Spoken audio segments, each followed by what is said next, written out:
pense qu'on va commencer, c'est 17h05. Je crois que c'est 45 minutes. Quelqu'un peut me dire combien c'est de temps? Vous savez si c'est 45 minutes ou plus ou moins ils viendront me chercher. Il n'y a personne après, je crois, donc tu peux durer autant de temps. Okay. Ça vous va 45 minutes ou c'est beaucoup à m'entendre?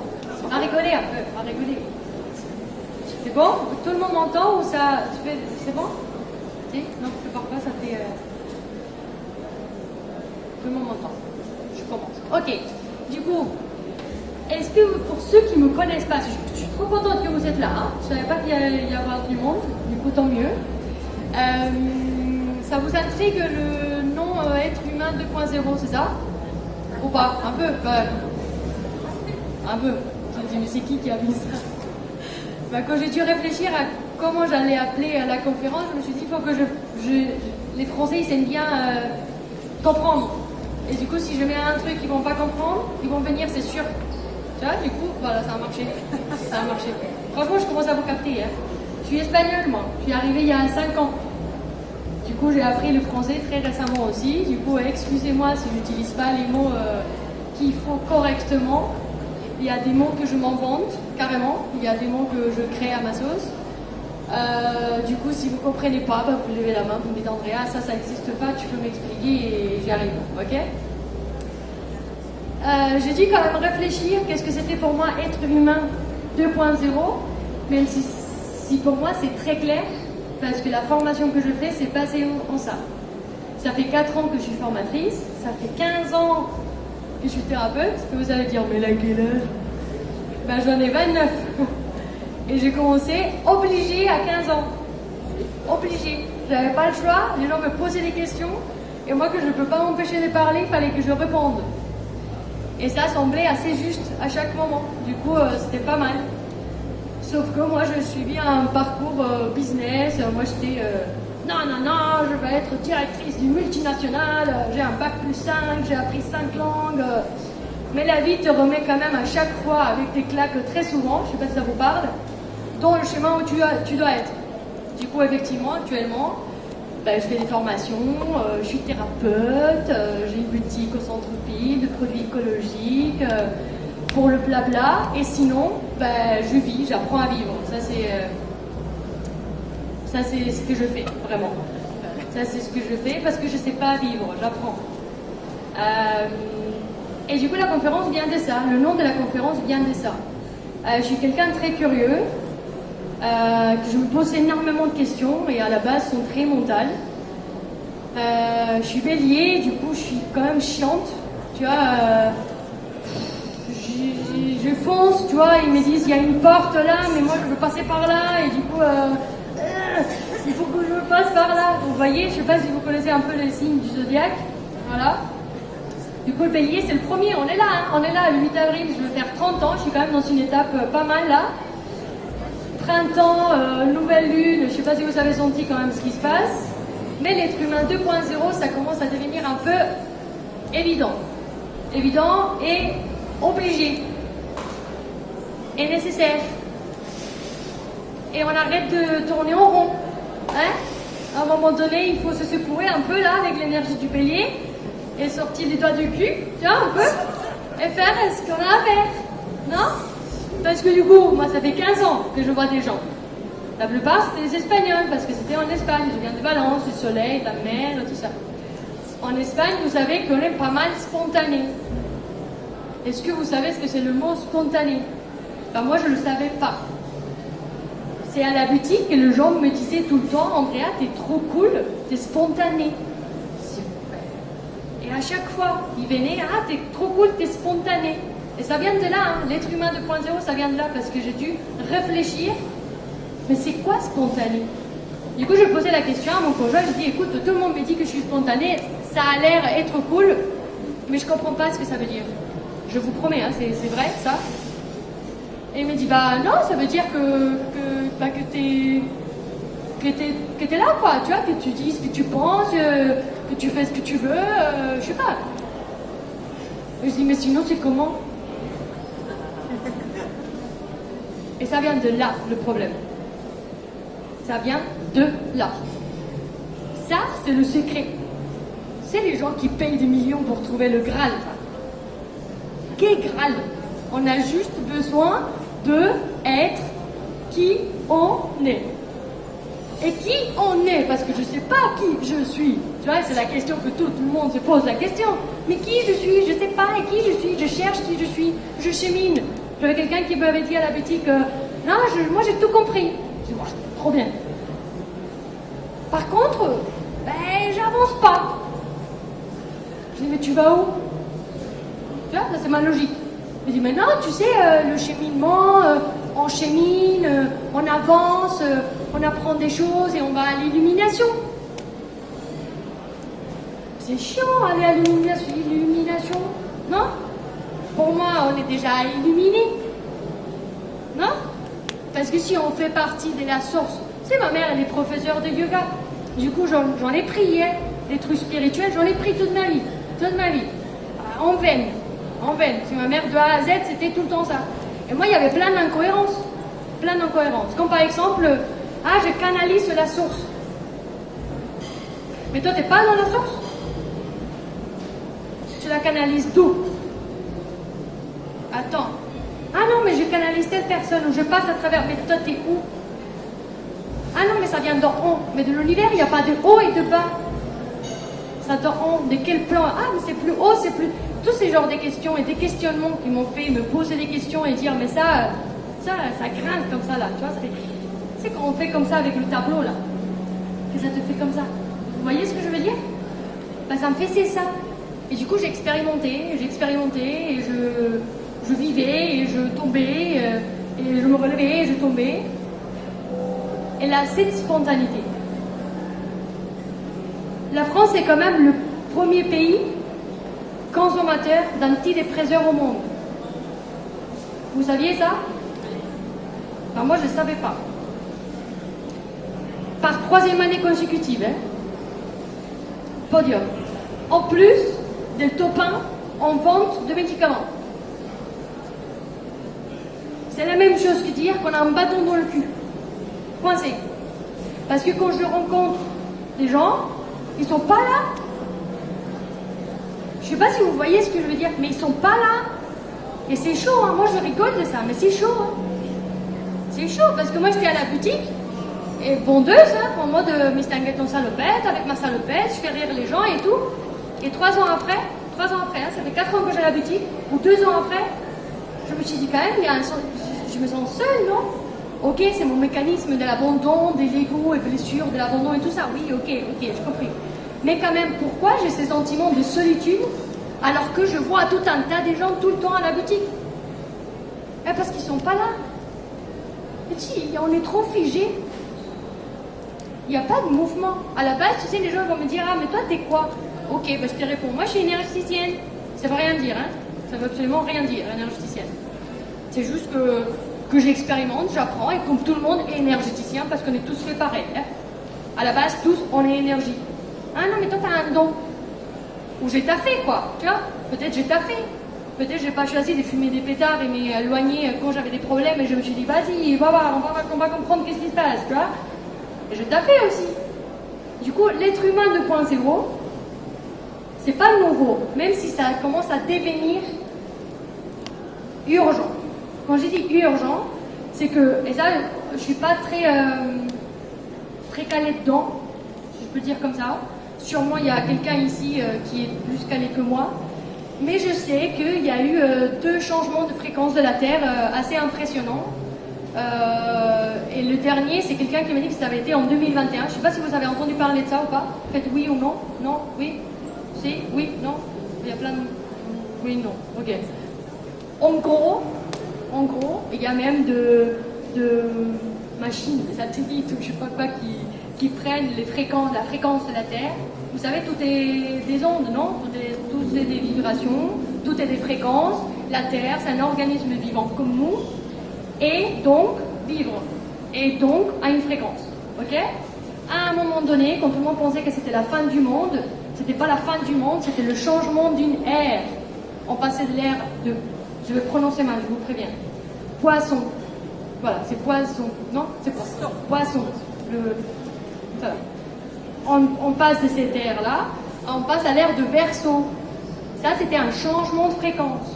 Changement de fréquence, c'est très simple à expliquer. On n'a pas besoin de comprendre rationnellement qu'est-ce qui se passe. C'est si la Terre, avant, elle vivrait comme ça. Ok? Ah, j'ai besoin de 2 mains. Pardon, je le fais sans le micro. Ça vivre comme ça, avant la Terre, et ben nous, on vivrait comme ça, avant que ça fasse le saut quantique, ou le saut de fréquence. Mais si la Terre commence à vivre comme ça, et toi, tu vivres comme ça encore, on est d'accord? Ça fait le même effet que si tu mets quelque chose dans le ventilateur. Vous voyez ce que je veux dire? Que tout le monde l'a fait. Ou moi, je l'ai fait quand j'étais petite. De mettre un truc. Ok? Ok. Toutes les maladies, le Covid, le machin, le. Tout ça, c'est des désharmonisations qui viennent d'incohérence des fréquences avec la Terre. Vous allez me dire, oui Andrea, tu parles de fréquences et tout ça, mais dans le concret là, je fais quoi? Tu vois, tout ça là, ok, du blabla, mais dans le concret, je fais comment? Ben, c'est juste, au moins, vous savez une base de pourquoi je parle de ça. Dans le concret, c'est très simple, c'est super simple. Et c'est ça qui fait bugger les gens, et surtout les Français. Parce que vous avez besoin des preuves scientifiques. Et ben là, il y en a tout un tas, hein. Moi, je ne savais pas. Moi, je parle avec les morts et tout ça, blablabla, et les gens ils disent, ah, mais moi, je crois pas. Et ben, j'ai appris que c'est prouvé, les gars. C'est prouvé que ça existe, tout ça.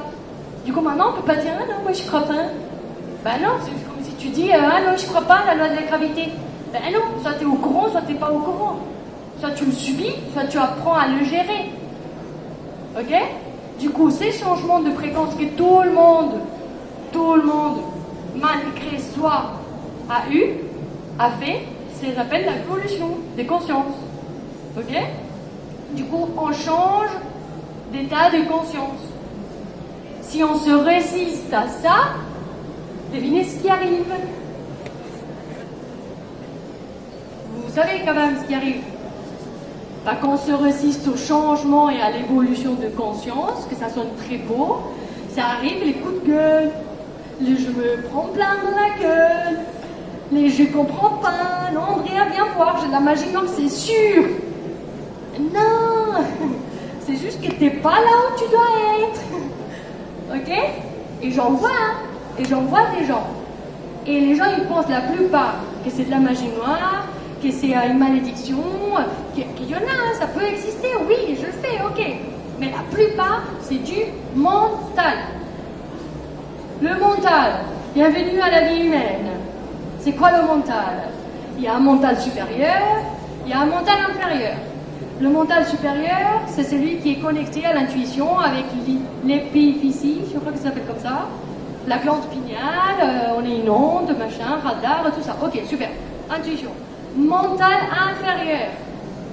Le mental inférieur, entre autres, il nous aide à s'organiser, à structurer, à faire, voilà. Mais il y en a un qui est super chiant. Est-ce que vous savez lequel c'est? C'est la voix qu'on a dans la tête tout le temps. H24, les gars, H24. Et là, c'est sûr qu'il va avoir des têtes en mode non, moi ça va, je gère. Oui, moi ça va, je gère. C'est chaud, hein, je rien. C'est chaud, parce que c'est super chiant. Et là, je vais vous faire la blague que je fais tout le temps, que les gens, même hier, il y en a encore une qui m'a dit comment ça? Et c'est chaud. Mais c'est juste que moi je suis honnête, et je l'avoue. Mais toi, tu oses pas l'avouer. Mais est-ce que ça vous arrive de... Je suis en train de marcher dans la rue tranquillement, et je suis calme, là je suis posée, je regarde, et là d'un coup, regarde celle-là comment elle s'est habillée, comment elle va sortir de la maison.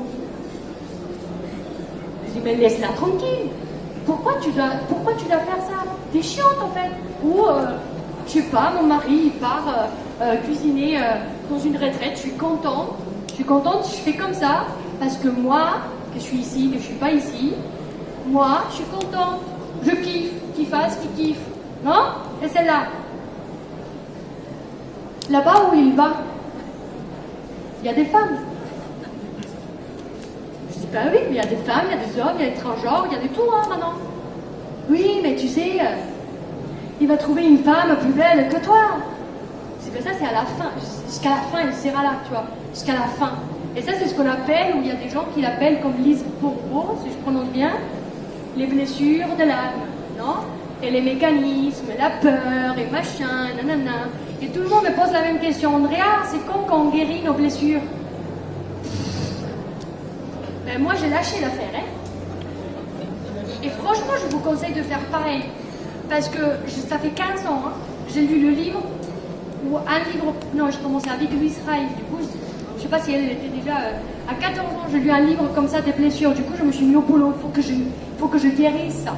Parce que j'ai ça à guérir, et j'ai un karma aussi à guérir, et j'ai dans une vie parallèle, j'étais ça, du coup, j'ai une souffrance à guérir aussi, et j'ai dans la lignée, j'ai telle et telle à guérir aussi. Ça compte, non? Ça passe, hein? Voilà. Ma mère, 58 ans, elle est toujours en train de guérir. Du coup, à un moment donné, tu vois, à 16 ans, je lui dis, maman, moi je t'aime beaucoup, mais moi ça me va pas en fait. Tu vois, si je dois passer ma vie à guérir des trucs, c'est chiant, on n'est pas venu à ça, c'est pas normal. C'est absolument pas normal. Et je vous dis pas qu'il n'y a pas des choses à guérir, comprenez-moi. Mais c'est pas à guérir, c'est à accepter. C'est à prendre conscience. Tu sais, moi je le dis toujours, la table, c'est comme tout ce qu'il y a sur la table, c'est le conscient. S'il y aurait, imaginons qu'il y a un tiroir, d'accord? Tout ce qu'il y a dans le tiroir, c'est l'inconscient. Tout ce qu'il y a sous la table, c'est le subconscient. Vous me suivez? Ok. Il y a un merdier dans le subconscient, pas possible, hein? Mais abstrait, on ne comprend rien du tout. Dans l'inconscient, c'est quand même un peu rangé, mais tu sais, on passe par là avec la mémoire cellulaire, on peut, tu vois, on peut lire quelques trucs, mais c'est des informations pas traitées par le cerveau. Du coup, c'est la cata quand même. Mais on peut le rendre conscient. Du coup, ma mère, par exemple, elle avait ouvert, elle voulait ouvrir le tiroir de l'inconscient et guérir toute sa vie. Du coup, il y avait des trucs, hein, et ça finit pas. Du coup, elle sortait des trucs, et quand elle avait fini de sortir un, attends, j'en ai un autre. Elle sortait, attends, j'en ai un autre. Et entre-temps, elle ne vit pas. On est d'accord?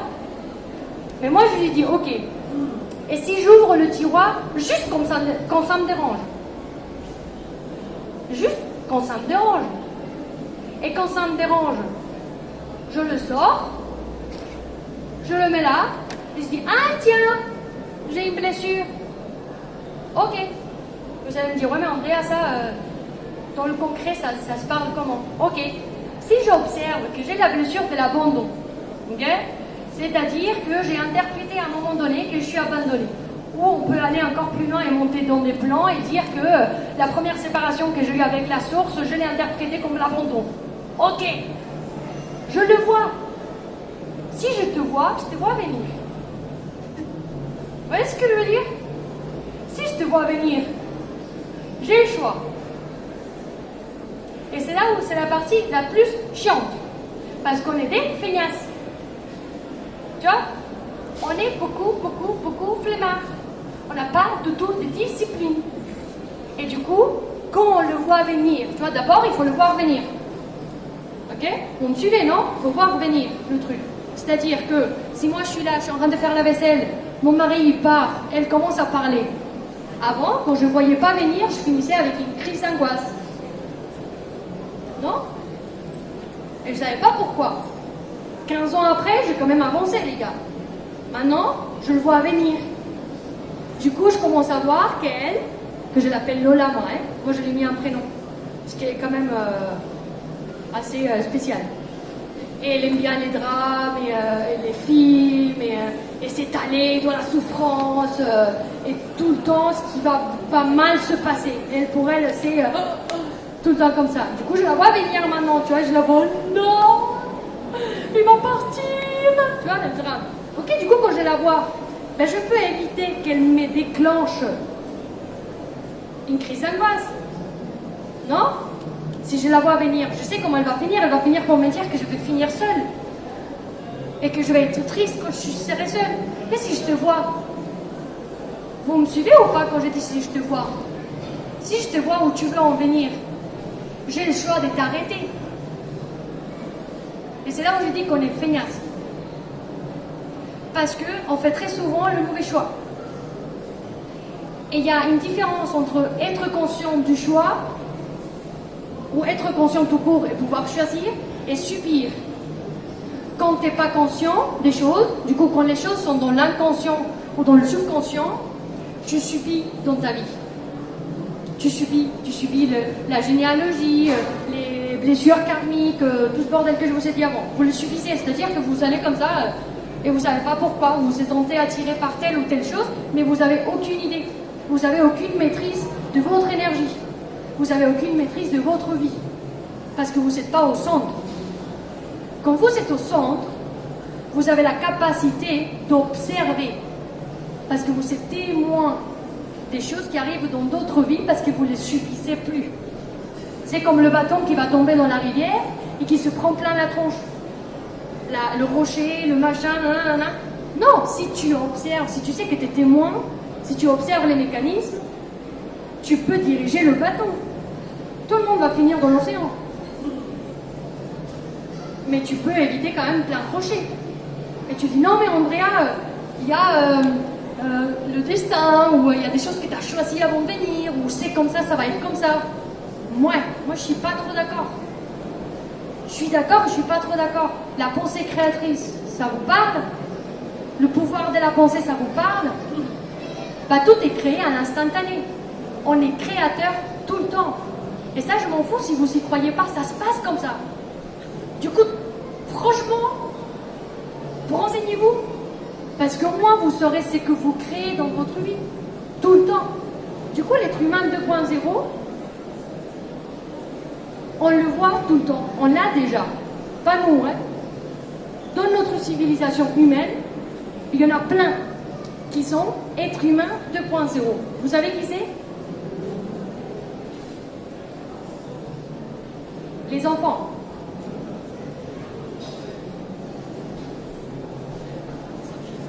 Rien dans la nature n'est nouveau. Tout est déjà là. On a toute la connaissance, on n'a rien à canaliser ni à inventer. On a juste à observer comme les Chinois font, observer la nature. Et on comprend les choses. Et bien si vous voulez savoir ce que c'est un être humain 2.0, regardez un enfant. L'enfant, il n'est pas en train de se casser la tête, qu'est-ce que je vais faire la semaine prochaine? À n'importe quel âge, hein, à partir de 12 ans, ok, peut-être. Mais les deux premières étapes, même la première, la création du premier chakra, de 0 à 7 ans, l'enfant, il fait ce qu'il a envie. Il ne réfléchit pas à si ça va aller bien, ça va aller mal, ça va me plaire ou pas. Et ça, vous pouvez penser, oui, mais Andrea, c'est facile à dire qu'il faut regarder un enfant, mais on a des responsabilités, on a de l'argent à gagner, il faut payer des loyers, il faut tout ça, il faut faire. Vous savez, on finit avec la tête comme ça, figée. On joue plus. Vous jouez plus. Et ça me rend triste. Je te jure, ça me rend triste. Quand je vois les gens qui viennent me voir, qui ont plein de maladies, hein, et plein de trucs, et plein de symptômes, et qui souffrent, même ça, si je me laisse aller, même ça monte l'émotion, parce que ça me rend triste. C'est pas par là. C'est pas par là. C'est pas... pardon. C'est pas toutes les techniques que... Pardon. Hey, c'est cool. Ça va aller. Bah oui, ça va aller. On ne doit pas apprendre des choses. On ne doit pas... Il y a 1 million de techniques, il y a 1 million de thérapeutes, il y a 1 million de formations, il y a 1 million de trucs. Mais c'est très simple. Arrêtez de vous prendre tout au sérieux. Arrêtez de prendre les choses au sérieux. Même les maladies, le boulot, le patron, la copine, le patron, le copain, tous, on se prend trop la tête. On joue pas. Dans ma formation, tu sais, Andrea, apprends-moi à un thérapeute, médium, je sais pas quoi là. Ok, viens. Tu sais ce que j'ai fait la dernière fois? Je les ai mis dans la chambre de mon fils. Il a 3 ans, mon fils. Et les gens, ils me payent pour ça, hein. C'est ça qui est le pire. Non, c'est ça le pire. Les gens me payent pour 3 choses. Hein. Ils me payent actuellement, parce qu'au début, c'était moi là par jour. Maintenant, ils me payent. Et pourquoi ils me payent? 1, pour avoir des câlins. Parce qu'ici, en France, c'est pas donné. En plus, maintenant, il y a tout le monde qui a des virus. Hein, donc, il ne faut pas faire des câlins, parce qu'apparemment, ils ne se chopent pas autrement. Du coup, ils me payent pour faire des câlins. ils me payent pour être honnête. Parce qu'ici, tout le monde joue un rôle. Du coup, quand tu parles avec quelqu'un, il est en train de faire genre, déjà parce qu'il a ses peurs, et ses trucs, et ses limites, et ses machins, et en plus, il n'ose pas te dire. Parce qu'ils ne sont pas appris à s'exprimer et à avoir le courage ou la légitimité de dire ce qu'on pense. Parce qu'on ne va pas parler de l'éducation nationale, hein. Voilà. Ça, c'est 2, et la troisième, je crois que j'ai oublié. Je me rappelle pas de quoi je parlais. De l'espoir, de le truc. Donne-moi le film, c'était le premier. Ah, de pourquoi il me paye. Oui, voilà. Pour faire des câlins, pour dire ce que je pense. Parce que du coup, je dis, mais t'as pas de pote? Y a personne qui t'a dit ça? J'ai eu quelqu'un qui est venu me voir pour infertilité. Et son mari, il était violent avec elle. À un moment donné, je ferme le carnet, je dis, mais t'as pas de pote? Genre, si, j'en ai plein. Ils sont pas vus qu'ils étaient violents. Oui. Il y a personne qui t'a dit que peut-être t'as pas d'enfant parce que t'as pas d'ocytocine. T'as pas d'amour tout court. Et peut-être la vie te protège. Je sais pas. Peut-être avoir un enfant avec un con, c'est tant mieux quand même. Non? Il y a personne qui te le dit. Ben non, on n'ose pas lui dire, ah non, on va pas rentrer dans l'intimité des personnes. Ah non, on va pas la déranger. Combien de mamans, après l'accouchement, ils galèrent. Un individualisme profond qu'il y a ici. Parce qu'on ne va pas la déranger. Merde, papa, j'avais envie que quelqu'un vienne me faire à manger. Quand j'ai accouché, non? Pour que quelqu'un vienne me faire des câlins. Au moins demander, je sais pas. Maintenant, tu restes chez toi, tu dis pas que tu galères. Parce qu'une maman, elle est tout le temps cool, même si elle coule partout. Tu vois, non, elle est tout le temps cool. Ben non, on peut pas parler de tout ça, qu'on coule partout. Non, on peut pas. Parce qu'il y a plein de choses qu'on peut pas parler. Et ben tout ça, ça te fige. Tout ça, ça vous fige. Et c'est quoi figer? Tiens, là, je peux dire que je suis énergéticienne, non? Et du coup, les gens me payent aussi pour réaligner les chakras. Je réaligne pas les chakras, les gars. Je vous secoue un peu, là. Tu vois? Je vous secoue, je vous mets 2-3 claques, je vous fais rire, je vous sors un peu ce qu'il y a, là. Je vous fais toc toc, ça va, t'es là? Du coup, quand elle sort, je dis, ça va, tu kiffes la vie? Non, je veux pas. Ben, fais change. Va courir. Je sais pas, va en mobilette. J'ai une femme avant hier, elle a 68 ans, elle se fait chier encore. Je dis, mais qu'est-ce que t'attends en fait? Je comprends pas. Non, mais tu vois, ça fait rire quand même, mais c'est chaud, hein. 68 ans, 68 ans. Ah non, mais je viens de te voir parce que j'ai une névralgie du trijumeau. Ben oui, t'es en train de figer. Qu'est-ce que t'aimes bien faire? Ah ben j'aurais dû faire du théâtre, j'aurais dû faire des comptines pour les enfants. Eh ben qu'est-ce que t'attends? Je sais pas, tout ça là, bah ça, vous rigolez, mais vous êtes pareil, tout le monde est pareil, moi je suis pareil. Et quand j'ai mal, quand ça fige quelque part, quand j'ai un blocage quelque part, bah je veux voir pourquoi c'est pas fluide. À quoi je me résiste? Qu'est-ce que je veux pas avoir? Très souvent, c'est simple. C'est jamais compliqué. Rappelez-vous des enfants. C'est quoi qui est un enfant? La spontanéité. Premier. Maintenant, vous avez capté ce que c'est la spontanéité. Ok? Bah ça, laissez-vous aller un peu. Jouer un peu. 2. Il y a la volonté. Et celle-là, elle est pas mal. Hein? Tu vois, il y en a quelqu'un qui l'a touché. Là. La volonté, la volonté, c'est travail. La volonté, c'est travail. C'est pas quelque chose que t'as ou t'as pas. Moi, la volonté, je la vois comme un courant qui passe partout. Hein. Du coup, tout le monde a un courant de volonté à gauche. À gauche, je sais pas pourquoi. Hein. Je dis à gauche quand je peux dire à droite. Mais je sais pas, à gauche, ok? Du coup, je le vois comme un courant de lumière, un courant. Et ça, c'est la volonté. Bah, soit tu t'accroches, soit tu t'accroches pas. C'est simple. C'est simple. Mais si tu t'accroches, ça te porte. Ça, c'est la volonté. Mais il faut que tu t'accroches. Moi, je peux pas t'accrocher. Il faut que tu t'accroches. Il faut que tu veuilles. Du coup, que j'ai dans la formation, 35 ans d'antidépresseur, après l'armée, philosophe, machin, figé, complet. Il joue plus. Mais moi, je peux pas t'accrocher au courant. Je peux pas t'accrocher à la volonté. Il faut que tu veuilles t'en sortir. Si tu veux pas t'en sortir, même en te réalignant le chakra, je peux rien faire. Parce qu'il faut que tu veuilles, volonté. Troisième chose qu'il y a avec les enfants, l'émerveillement. C'est quoi l'émerveillement? Vous savez ce que c'est ça? Ben, il y en a qui ne le savent pas. Et il y en a qui oublient. Voir le beau. Oui, mais on parle pas. Parce que les gens, quand je dis émerveillement, ils pensent que c'est avoir le beau coucher du soleil, remercier le soleil tout le temps. Oui, mais c'est comme je l'ai dit à madame tout à l'heure. C'est aussi quand j'ai envie de faire caca et je fais caca, ça fait plaisir quand même, non? Des choses simples, alors, on va dire. Mais oui! Non, mais sérieux! C'est kiffant. Faut quand t'es fatigué et tu te couches.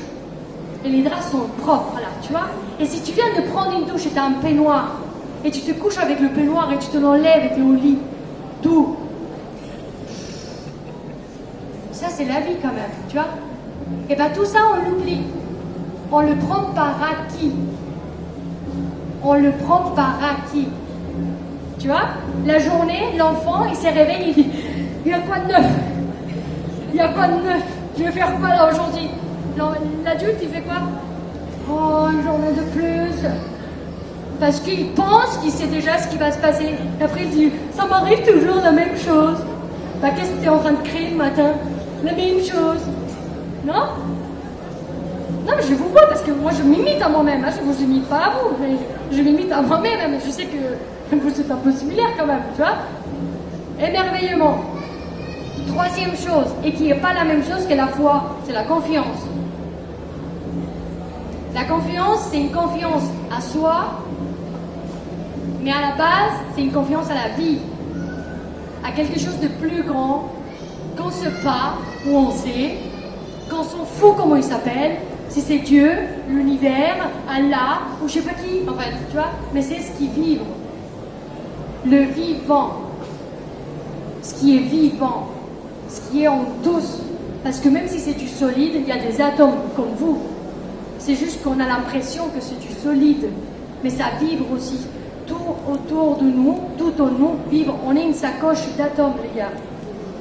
On est une sacoche d'atomes. On est vibration tout le temps. Et si tu te figes, bah c'est là où il y a dans les autres corps des problématiques, des désharmonisations. Du coup, un être humain 2.0, c'est là où je dis que ça devient urgent. Urgent, c'est parce que, mais ça c'est ma propre interprétation si vous voulez, j'ai l'impression que le temps passe beaucoup plus vite qu'avant. Je ne sais pas si vous avez eu cette impression aussi. J'ai l'impression que tout avance beaucoup plus vite qu'avant. Je ne sais pas si vous avez cette impression aussi.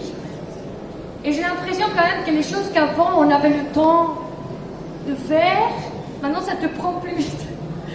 Le coup de gueule c'est un peu plus rapide quand même, tu vois. Moi si je sais que je dois aller à gauche et je vais quand même à droite, la claque elle me vient plus vite qu'avant. Je sais pas si vous avez observé ça, mais tu te la prends avant. Avant ça venait 2 ans après, tu vois. Maintenant c'est quand même 2 semaines après. Je sais pas pourquoi je suis fatiguée, ben c'est pas par là. C'est par là. C'est très simple, ok? Du coup l'être humain 2.0 c'est juste, pour moi, à un moment donné on n'aura plus besoin des thérapeutes. J'espère à un moment donné plus avoir de boulot. Parce qu'un thérapeute on lui paye pour être spontané à la base. Parce que la spontanéité te permet de percevoir et de lire et d'observer. Quand je forme des thérapeutes, quand je forme des médiums qui veulent parler avec je sais pas qui, invisible, tout ce que vous voulez, la seule chose que je leur fais faire, c'est jouer et leur donner la confiance. Je me prends le droit et le rôle de dire je te fais confiance. Et comme je suis bélier, bah, ça leur chauffe et ils font et ils se rendent compte qu'ils peuvent. Ah bah tiens, tant mieux. On n'a rien à apprendre, rien. On sait déjà tout. Tout est déjà là. On a peur, on a manque, on a tout ça. Ici, mental. Ok, on est d'accord, on le voit. Apprenez à lire votre information. Apprenez à lire votre information. C'est-à-dire, soyez au courant de qui vous êtes dans tout votre ensemble. Moi, je l'appelle orbite. Mais apprenez à lire tout ce qui est autour de vous, tout ce qui est dans votre mental, tout ce qui est dans votre corps. Apprenez à lire les blessures, apprenez à lire tout. Et avec tout ça, vous saurez qui vous êtes. Et avec ça, vous serez capable de percevoir le changement. Parce qu'à chaque fois que quelque chose changera, ça ne viendra pas de vous, entre guillemets. Et c'est comme ça qu'on apprend à lire, qu'on apprend à faire bioénergétique, qu'on parle avec un défunt, si vous voulez. qu'on voyage dans l'astral et on va voir des civilisations. Ça, c'est parce qu'on sait où on est. On sait qu'au fond, on est tous pareils. Et on est source. On est couette. Moi, je l'appelle la couette. Je vous expliquerai peut-être plus tard pourquoi je l'appelle couette. Mais je l'appelle la couette. On est tous la couette. Et on fait partie de la couette. Mais on est de la couette. Et ça, c'est une question que je vais vous laisser réfléchir. Parce que je le vois, je l'observe très souvent. D'ailleurs, je ne sais pas le même... On est déjà en l'heure, ouais, voilà. J'observe très souvent chez les gens qui j'attire, du coup, qui viennent me voir, la non-légitimité de se sentir Dieu. Ça va vous faire un peu peur, je sais. Parce que parler des dieux, le mot Dieu fait peur. Mais Dieu, univers, vivant, appelez-le comme vous voulez. Mais on a une non-légitimité, tous au fond. Cette non-légitimité vous provoque la séparation, l'individualité ou l'individualisme, la séparation, on est autre chose. Et ça, c'est la séparation de la source, c'est de non se sentir Dieu, parce qu'on n'a pas le droit. On n'a pas le droit de l'être. Parce que moi, ça bug chez les gens. Quand j'étais petite, que je disais à ma mère, maman, je suis Dieu. Et ma mère était psychologue, tu vois. Après, elle est devenue thérapeute elle-même aussi, parce qu'elle a dû comprendre plein de choses. Et au final, oui, je suis Dieu. Mais toi, tu l'es aussi. C'est juste que la différence entre toi et moi, ou vous et moi, peut-être, ou il y en a qui non, peut-être ils le savent, c'est que moi, je sais. Vous, non. Du coup, quand on est rempli, quand on est séparé, on est petit. On est petit, il y a l'insuffisance, il y a le manque. Steiner, il parle beaucoup de ça, Rudolf Steiner. L'éducation, Rudolf Steiner, il a étudié, c'est l'anthroposophie, il étudie la nature humaine. Et eux, vous savez comment ils s'apprennent à lire. Mon fils, il va à cette école-là. Au lieu d'apprendre, moi je pense que comme vous, j'ai appris à avoir des petits poids, par exemple des petits billes. Et du coup, on va dire ça c'est 1, ça c'est 2, ça c'est 3, et je rajoute. Vous voyez? Et en rajoutant, en faisant la somme, je rajoute et je dis 1, 2, 3, 4, 5 et jusqu'à l'infini. Mais chez Steiner, vous savez comment ils apprennent à compter? Ils prennent une poignée de billes. Et avec cette poignée de billes, ils disent ça c'est 1. Après, ils séparent en 2. Ils disent ça c'est 2. Après, ils séparent en 3. Ils disent ça c'est 3. Et jusqu'à l'infini. Et vous savez la grande différence, et je finirai avec ça, c'est qu'avec la première manière d'apprendre, on a un manque parce que tu peux toujours ajouter. Et du coup, tu n'es jamais comblé. Et tu veux toujours plus parce que tu peux toujours ajouter. Et le 2, il n'a rien à voir avec toi parce que toi, tu es 1. Et le 2, et après, il y a le 3 qui n'a rien à voir avec toi parce qu'il s'ajoute à toi. Mais si on apprend à compter avec une poignée où on est 1 à la base, si je divise, on est 2, mais on est toujours dans le même. Hein. J'ai rien rajouté, j'ai rien enlevé. Vous voyez ce que je veux dire? Et là, c'est à l'infini, mais on est toujours 1. On n'a pas besoin, on n'a pas un manque. Moi, il ne me manque pas de l'amour. Je ne manque pas d'amour, c'est juste que je ne le vois pas. Mais je ne manque pas. Parce qu'on ne peut pas manquer des choses, tout est là, on a tout. C'est juste qu'on a appris à compter, on a rajouté. Du coup, je dis, il me manque le câlin de telle personne, il me manque un copain qui me comble, il me manque une maison plus grande, il me manque gagner plus d'argent.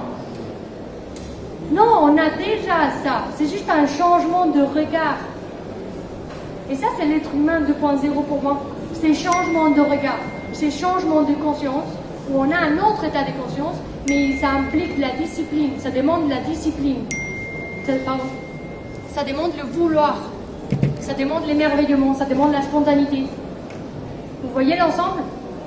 Je vous souhaite vraiment, vraiment, vraiment que vous allez kiffer quand vous allez faire caca, que vous allez rigoler quand vous allez faire caca. J'espère vraiment que vous allez vous faire des câlins, beaucoup, et que les prochains moments, et même à vie, observez à quel moment vous n'êtes pas spontané et pourquoi vous ne l'êtes pas. Posez-vous cette question. C'est un outil très puissant. Et pourquoi à ce moment-là, je n'ai pas été moi-même? Pourquoi je n'ai pas dit ce que je voulais?